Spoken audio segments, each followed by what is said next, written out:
கண்மணி வான்மழை மேகங்கள் நீர் தெளிக்க வாடிய தேகங்கள் சேர்ந்திருக்க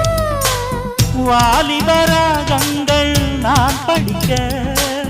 நூலிடை தாழாமல் நீ துடிக்க சின்ன பூவை தேன் நிலாவை தொட்டு விளையாட ஆனந்தம் கூடாதோ பாண்டியனின் ராஜ்யத்தில் புயலால வேண்டி நின்ற பையிலிக்கு புயலால கையில் தந்தே கல்யாண மாலை மையல் கொண்டே நான் இந்த வேளை